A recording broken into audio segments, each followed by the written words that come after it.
Ladies and gentlemen, we are live from the Isle of Man in the UK. This is John and Mike's MMA Corner. Okay, 25th of June, we have Jason King, the Asian Persuasion. I will ask you about that in a minute, buddy. You're taking on Nick Martino at Valor Fights in a welterweight bout. Let's first, like I said, right, come on now. Where did that come from? I've got to ask. Alright, Asian Persuasion. Okay, so I went to a cross-training event a while back, and this guy introduced himself to me as the Caucasian Sensation.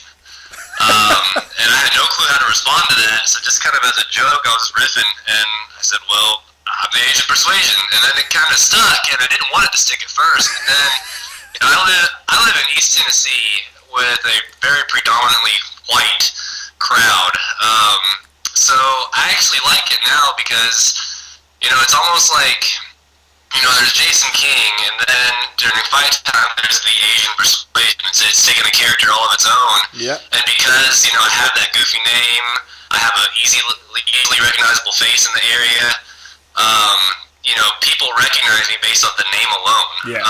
You know, I have people who have no clue who I am or no clue what my name is, but they're like, hey, aren't you the Asian Persuasion? So, I mean, that kind of recognition just based on something like goofy like that, I mean, you can't beat that. It's just an easy way for people to remember who you are. It's a good kind of branding, and it's a good way. Like, people need to, especially in the MMA game, you should try to market yourself with some kind of branding because it helps you stand out a bit more. And if it works, it's a good thing to do, man.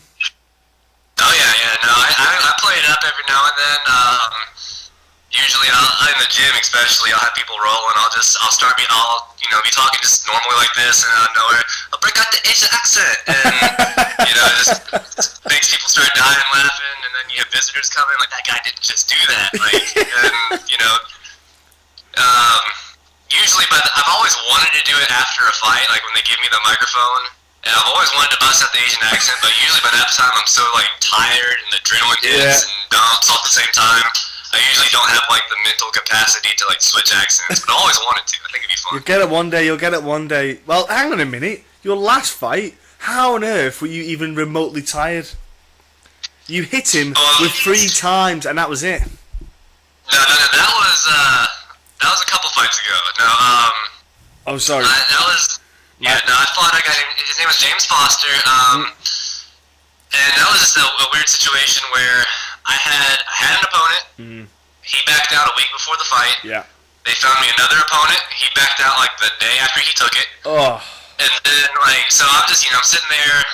My coach tells me to stay on the weight cut, don't give up. And then out of nowhere, this guy says, yeah, I'll fight him. So, you know, shout out to James Foster for taking the fight. You know, he definitely didn't have to. He stepped up on very short notice, and I do appreciate that.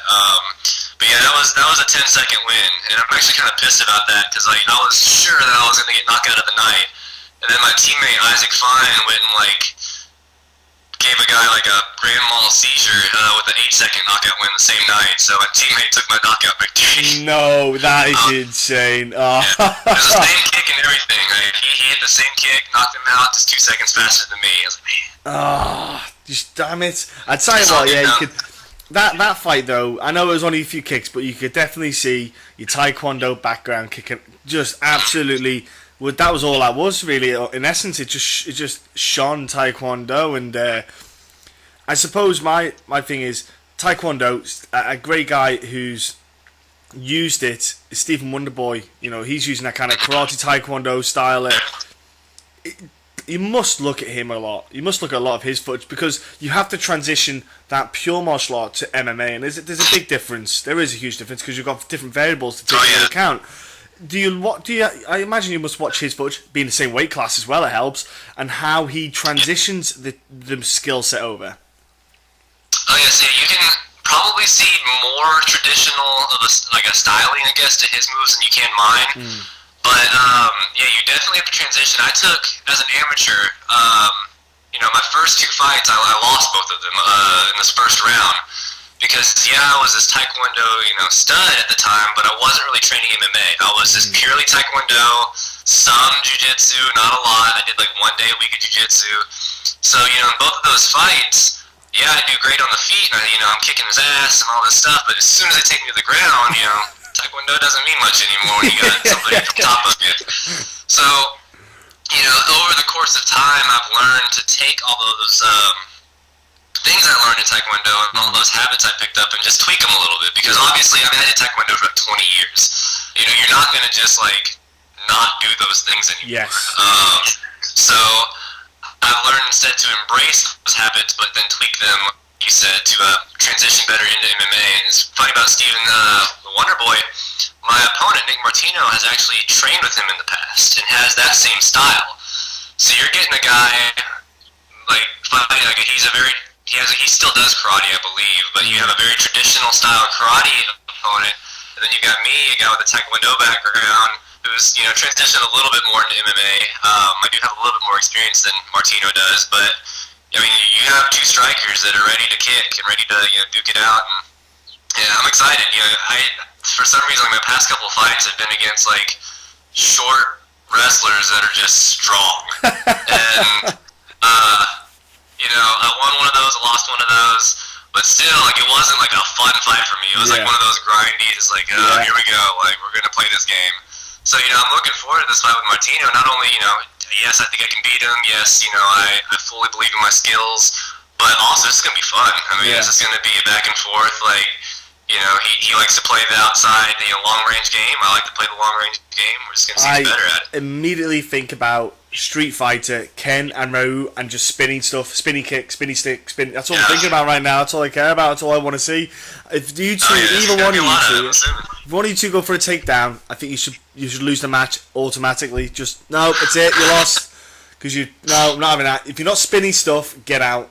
That's what the crowd be looking for, man. The crowd. If it goes to the ground, that's the other thing about him is his groundwork isn't a lay and pray style of groundwork. He doesn't just try to sit in one position. Yeah. He really actively is just moving around just as much on the ground as he is on the feet. So I think even if it goes to the ground, I think it'll still be just as exciting. Your height, I mentioned before. For your height, I think Jiu Jitsu. You should really embrace that world because I feel guys with long limbs they're a fucking nightmare on the ground. It's as simple as that. You guys are just a pain.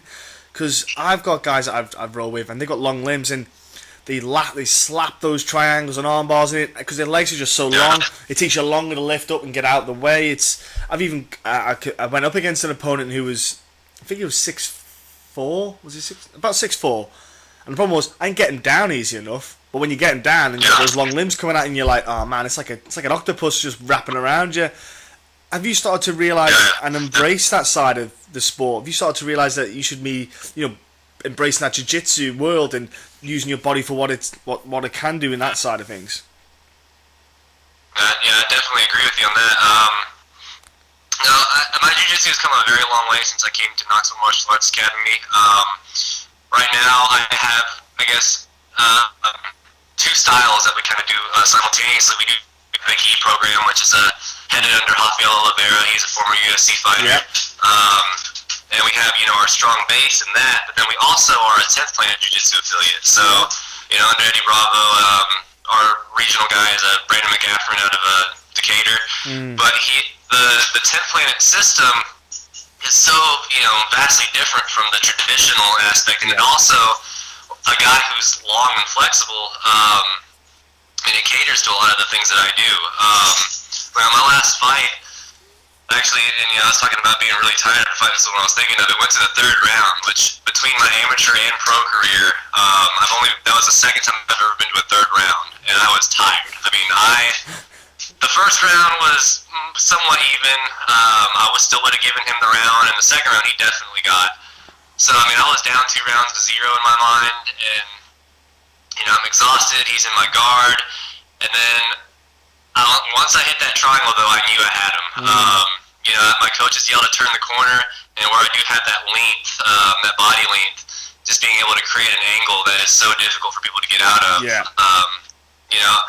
I still prefer striking, I'm always going to, but I've also embraced that Jiu-Jitsu is a great part of the game. It's also a fun part of the game. So yeah, well, that's the thing. I'd imagine you should be embraced because of your height. You get those guys who will shoot for those takedowns. As soon as you land on your back and say, for example, they're in your guard, your guard should be your second dangerous weapon, as opposed your striking should be first. Then your guard should be what everyone should be scared of, because when you get down, you should be slapping those triangles, arm bars, and you should just be a nightmare for guys. I would see you as. That's what I would. If I was, for example, if I was coaching, I'd be like, right, look, we're going to make your guard so scary that dudes won't want to take you down, because when you get down there, they know shit's going to get real. And that's just something that, I would embrace for you. You kind of, the way you're physically built. But obviously, the stand-up game is where you want to keep it. And I imagine, obviously, then the wrestling is something that is a big part of it, that you want to keep it up on the feet. I imagine someone like OSP's a great asset then to kind of do that with. I know he's got that football background, that American football background, so he's got that explosive kind of charge at you for when he goes for a takedown, for example. Having someone like that, and it's, as well as being in the UFC, it must be kind of a good thing to have that around you. You got these kind of UFC experienced guys have that knowledge. For your wrestling though, do you feel then that's helping you get that kind of strength in the wrestling game to build you up? Oh yeah, having events around. Knoxville Martial Arts Academy is like the reason why I moved to Knoxville, or one of the big reasons at least. Just having that level of experience surrounding you makes you better. The gym that I was at previously, I was one of the top guys any given day. There was a couple other people at that gym that could give me a challenge, but for the most part, I was like, the top guy. I was the most experienced. I had the most stand-up by far. On the ground, I was no slouch there. But that's not what I wanted. I don't want to go to a gym and be the number one guy, because that means that you have nobody pushing you to be better necessarily. I love all my old teammates. I'm not saying I don't. But, when I came to Knoxville, like on a good day, I'm a middle of the pack guy there. And that's what I want to be, because I have people that have been there before me and are setting the bar for me. You got guys, obviously, like, Oven St. Preux. He just fought John Jones for the title on short notice.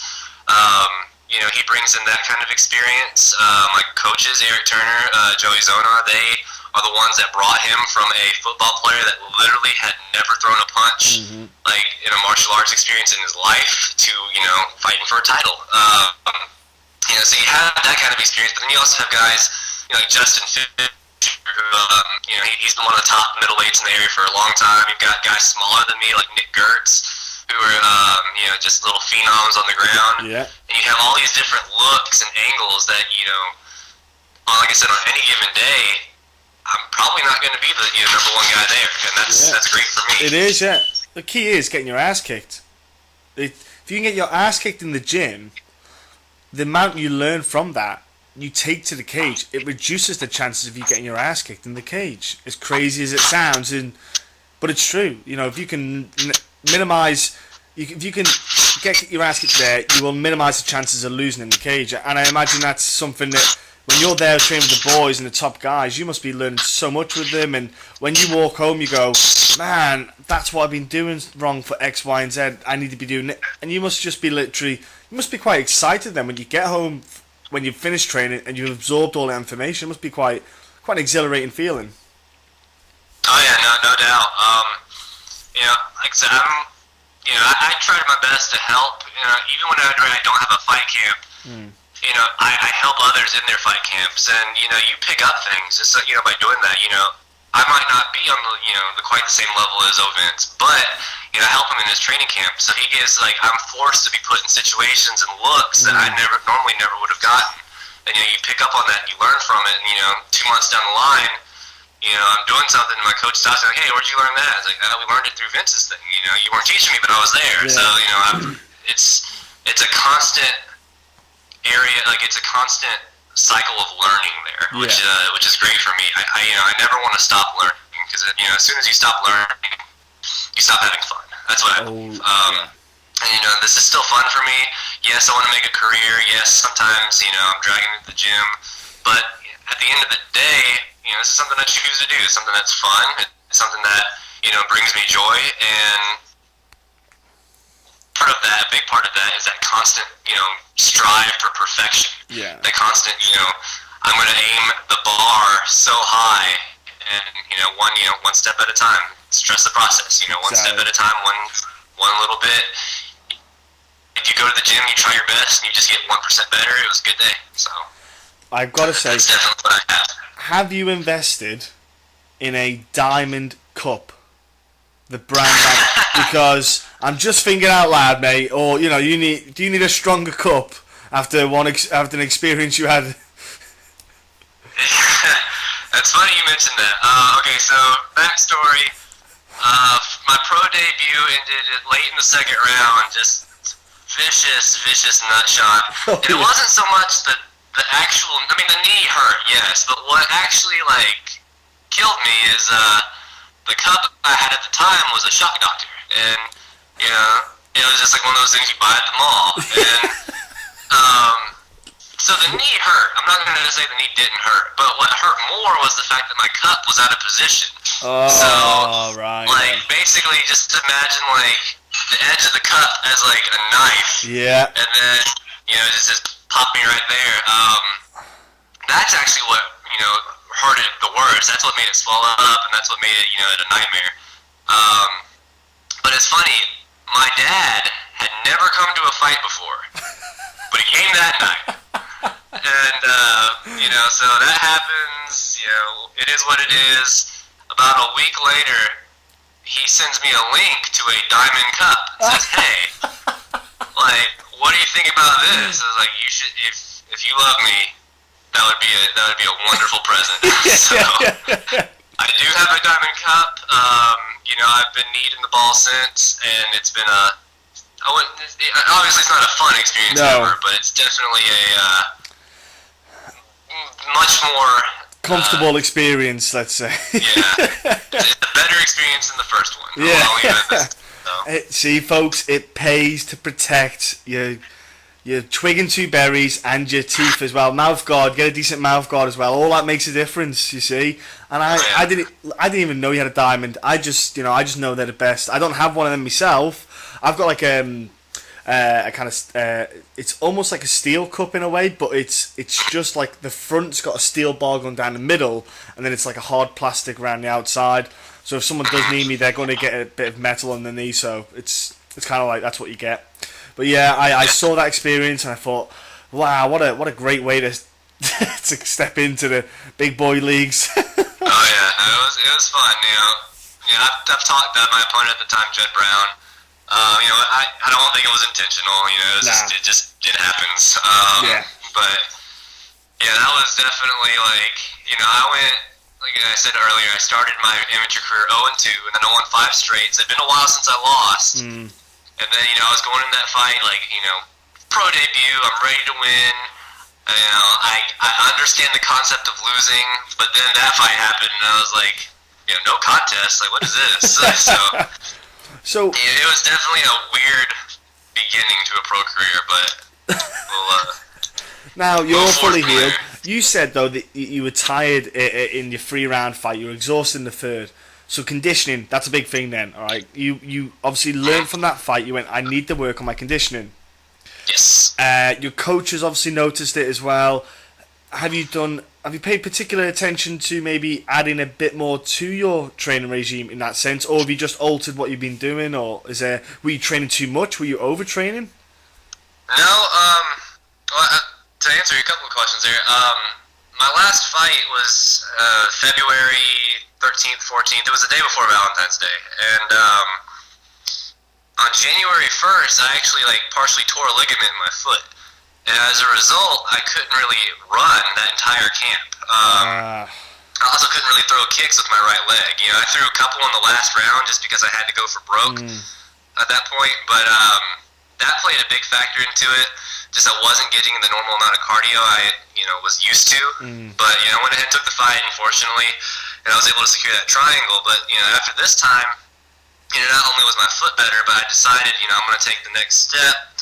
I'm going to really focus on my conditioning, making sure that's just as on point as my technique. And I actually got with he's one of my sponsors now. It's Frankie's Body Shop. My coach there, Frankie Padilla. He puts me through just some hellacious workouts. I actually just got done with one of them.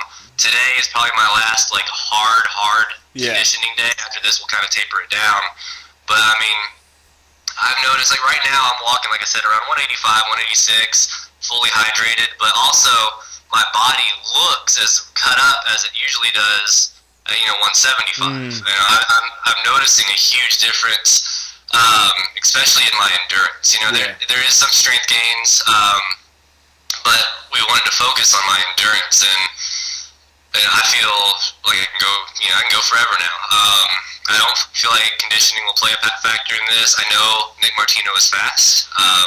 I just know that I'm faster and that I can go 3 rounds if I need to this time. Me and Nick, neither one of us are types of fighters that go to the judges often. I've actually never gone to a decision, and I don't plan to start now. So, I'm gonna bring it, for 10 seconds, or I'm gonna bring it for 15 minutes. But I'm ready to go this time. No injuries, feeling great. This is going to be a totally different fight from the last one. That's fantastic to hear that you're fully, everything's on point, and your conditioning. Even though you were injured, you still thought, I still need to work on it. That's good. It's good that you want to take that next step. It's the early days of your pro career. It's that learning curve. Everything, even though amateurs more sharpening your tool set, getting to know the game, understand how the sport works, and then the pro ranks is when you start to really, you tweak every fight camp, you add little bits, and you develop your skill set, and you become more and more rounded. And it is just every camp, every fight's a learning day. It's always you're always going to change stuff up. It's exciting to hear, man. I like this. And it's on Flocombat as well. The fight's going to be streamed on Flocombat for people who want to watch it, which is awesome for people who want to tune in anyway. So I think that's a great little deal they got going down there. The website as well is super slick. Flocombat's website is proper slick. That's a great one. Look, before I let you shoot off, Jason, get yourself. You're not fully hydrated, but you might need to chill out and have a rest time. Can you give a shout out to people at home for your social networking if they want to jump on, give you a follow, and also sponsors who are backing you up? And again, you mentioned your gym, but where is your gym specifically? Because if there's people in the area who maybe want to take up MMA, they're interested maybe just keeping fit, not just necessarily competing, where can they go to and how can they get in contact with it? As far as following me on social media, hit me up on Facebook, Asian Persuasion MMA. Just look up Jason Asian Persuasion King. I am positive I will be the only thing that shows up. And then also, if you want to check me out on Instagram, it's Asian Persuasion and Lieutenant Dan. If you didn't know, I have a 3-legged dog named Lieutenant Dan. And me and him kind of hang out on Instagram. But check me out on any of those. As far as sponsors, first and foremost, I'd like to thank Knoxville Martial Arts Academy, KMA, Eric Turner, Joey Zonar. If you live in the Knoxville area, obviously there are a lot of great gyms here, but there's only one gym that's taken a guy from absolutely no experience to right in the UFC, and he still trains with us every day. So if you're in the Knoxville area at all and you want to take up fighting, whether just to lose weight, have fun, or if you want to take it all the way to the UFC, it's definitely the place to go. Frankie's Body Shop. Love these guys. They have like 15 trainers on staff. So if you want a personal trainer, they're out on Broadway. They're all just complete studs. Actually, another one of my sponsors is a Fit Tech by Chloe Padilla. That's Frankie's daughter. She trains out of the Body Shop. Cool. She's she just did a bikini competition. So if for all the ladies out there that really want to focus on not just looking good, but feeling good and feeling strong, she's definitely your girl. Just Heart Apparel, Quantal Langford, he does all my apparel stuff, and he's put out some great shirts for me. I have them on sale at the fights. Mad Tatter Studios, love you guys. You guys have been supporting me for a while, and you also give me some pretty cool ink, so definitely appreciate that. And also Stover's Liquidation, don't forget you guys. If you guys have any flooring or vinyl, any kind of needs as far as building a house, I actually just bought a house. I'm going to hit them up here in a little bit after this fight's over. Definitely hit them up.